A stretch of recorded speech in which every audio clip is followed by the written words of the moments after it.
Joined by our 2012 NASCAR Sprint Cup Series champion, Brad Keselowski, who drives the #2 Northern Light Ford. Brad, congratulations, belatedly. Thank you. To have that chance. How was the off season as the champ, and now looking forward to these first laps, Daytona, back at it, and in defense of?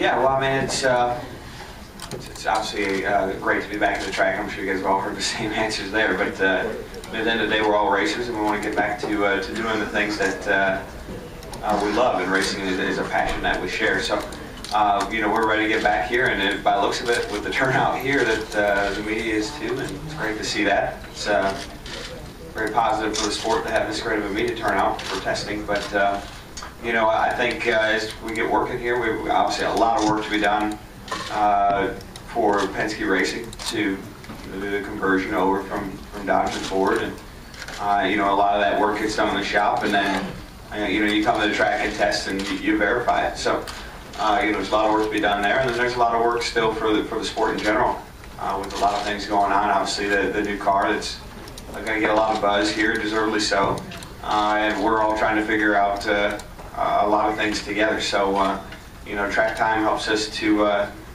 work through that, and so far we're getting track time in. We might not be as fast as we want, but I think somebody told me that Ford stands for first on race day, and it's not race day, so I guess we don't have to worry about that.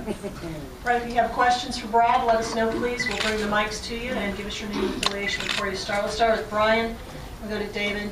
Come to Dwight, then Stan. Brian Nelson, Motor Racing Network. Brad, I know everybody's kind of doing the single car runs and just shaking things down here today. What do you hope to accomplish here this afternoon? I mean, when do you expect that things are going to get into more than just a single car run and so on? Sure. As soon as everybody else gets the balls up the draft, I'll go out there with them. So, I think right now everybody's a little timid, but I'm not. I'm ready to go. So it's just up to them. David Caravello, NASCAR.com. Brad, this is the first time in a while Penske has had a manufacturer stablemate. It's the first time in a while Roush has had competition for the title within their own manufacturer in Can. How much do you guys want to share information with them? How much can you share information with them? And where's the line in terms of what's off limits and what's not? Well, some of that stuff is, again, its own work in progress. And I think so far we all agree to an approach that Ford had when we first started this one, where they call it the One Ford approach, where we're going to share what we can that's practical to do so, and those are being defined daily, as far as what's okay to share and what's not. And I don't have great answers for you there, but we all agree that it's better for us to get beat by another Ford than to watch us be the best Ford but not be the fastest car on the track. So I'd rather get beat by another Ford and run second or third than run 17th and be the best Ford. So in order for that to work out, there's got to be a level of cooperation, and I think we all see that part. It's just a matter of defining what that level is. Dwight Drum Racing.com.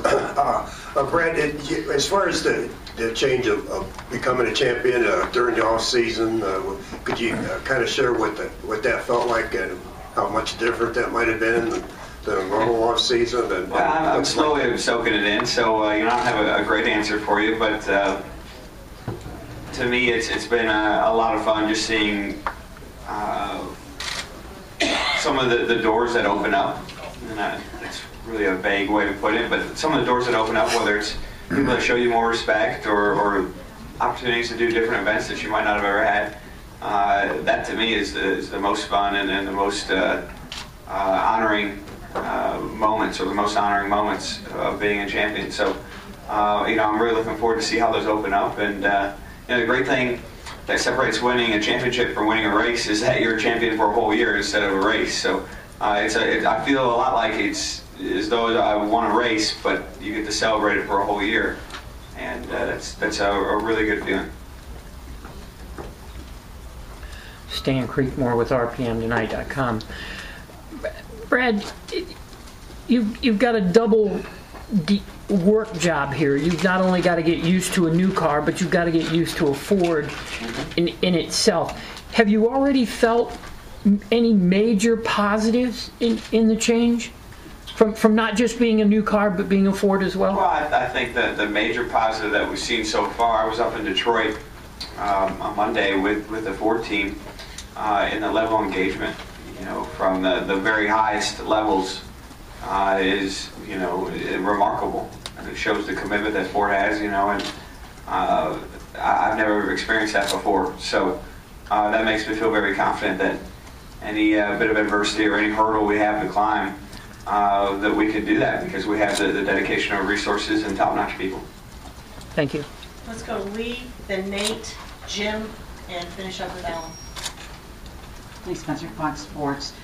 You're an old school kind of guy. Do you get the feeling that NASCAR, going back to a more stock-looking car, will bring back the element of old school that our core fans have been looking for? Well, I don't think it's going to hurt. I think it's naive to think that a car will solve everything. I think that's really naive. And there's a lot of work to be done to capitalize on everything, but it's a big piece of, I think, what this sport needs to be the best it can be. And I think that commitment is something we should all be proud of. Nate Ryan, USA Today. Brad, following up what you were saying about drafting, do you anticipate that at some point NASCAR is going to tell you guys to draft, like either today or tomorrow? And do you know what the reason is? Is it because teams don't have backup cars? Some teams don't have backup cars. Is that the reason for the timidness that you were talking about? I think everybody's a little different. It's hard to put everyone in a box and say that they're all thinking the same thing as to why they don't want to draft. Obviously, it's common sense that you're here for 3 days. You might want to get to the first morning without tearing your car up. That part makes sense, but eventually you got to get down to what it's going to take to win the Daytona 500, and that's not going to be a single car run. So I haven't seen that win this race in quite some time. I don't ever expect to see it again, but at the same token, you have to be smart with your resources and dedicate them properly.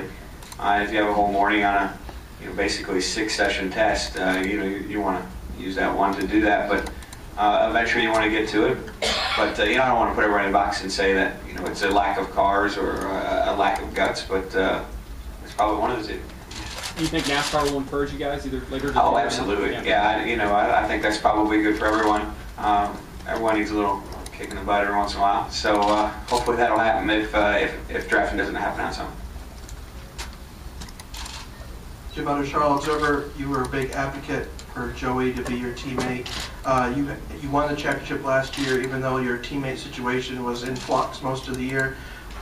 Just two things. What do you hope to get out of having a teammate that more steady presence this season, and in particular, what do you think Joey will add to the Penske racing? Well, I obviously yes. Pushing Joey to be a part of Penske racing was something that I was behind for sure. And I think we look for a lot of things out of Joey. Obviously, he has the youth to be in the sport for a long time if he chooses to do so.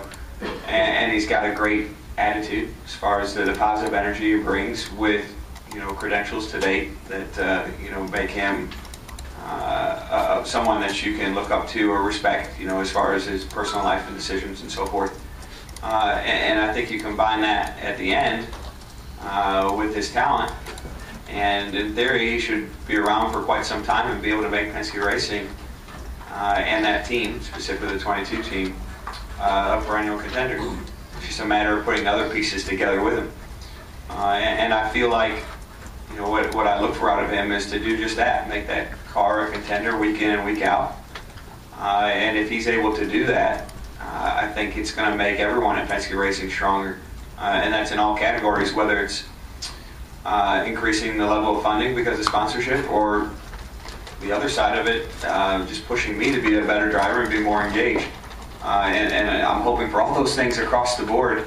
And it might be something as simple as attracting more talent through the pit crews or whatnot. But it's very, very important to have quality teams throughout the company because that's your reputation, and we want to have the strongest reputation possible at Penske Racing because the benefits will work their way down to all teams.